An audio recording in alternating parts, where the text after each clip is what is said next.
মধ্যপ্রাচ্যে ক্রমবর্ধমান সংঘাত, জ্বালানি বাজারে অস্থিরতা এবং বৈশ্বিক কূটনীতির টানাপোড়েনের মধ্যে এখন বিশ্ব রাজনীতির কেন্দ্রবিন্দুতে পরিণত হয়েছে পাকিস্তানের রাজধানী ইসলামাবাদ। সব জল্পনা কল্পনার অবসান ঘটিয়ে দেশটিতে শুরু হয়েছে ইরান ও আমেরিকার বহুল প্রতীক্ষিত শান্তি আলোচনা। শনিবার ইসলামাবাদে প্রথমে আমেরিকা ও ইরানের প্রতিনিধিরা পাকিস্তানের প্রধানমন্ত্রী শাহবাজ শরীফের সাথে আলাদা বৈঠক করেন। পরে ইরান আমেরিকার প্রতিনিধিরা একই টেবিলে বসে সরাসরি আলোচনায় অংশ নিয়েছে বলে জানায় আল জাজিরা।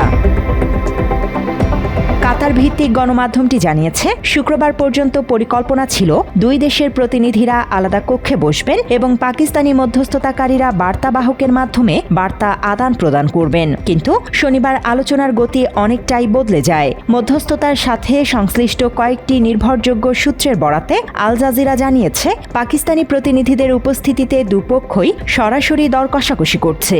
এই সংলাপে পারমাণবিক কর্মসূচি, অর্থনৈতিক নিষেধাজ্ঞা এবং লেবানন সংকটের মতো বিষয়গুলো প্রাধান্য পায়। এর আগে শনিবার সকালে ইসলামাবাদে পৌঁছান আমেরিকার প্রতিনিধি দল।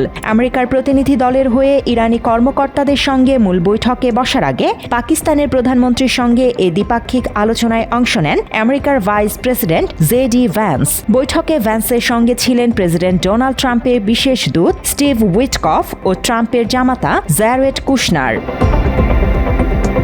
গুরুত্বপূর্ণ বৈঠকে পাকিস্তানের পক্ষে আরও উপস্থিত ছিলেন পররাষ্ট্রমন্ত্রী ইসহাক দার ও স্বরাষ্ট্রমন্ত্রী মহসিন নাকভি। এর আগে এক বিবৃতিতে প্রধানমন্ত্রী শাহবাজ শরীফ আশা জানান, এই আলোচনা মধ্যপ্রাচ্যে দীর্ঘস্থায়ী শান্তি প্রতিষ্ঠার পথে একটি বড় ধাপ হিসেবে কাজ করবে। একই সঙ্গে দুই পক্ষকে সম্ভাব্য সব ধরনের সহযোগিতা দিতে পাকিস্তানের অঙ্গীকারের কথা জানান Shehbaz Sharif. News desk, Bangla addition.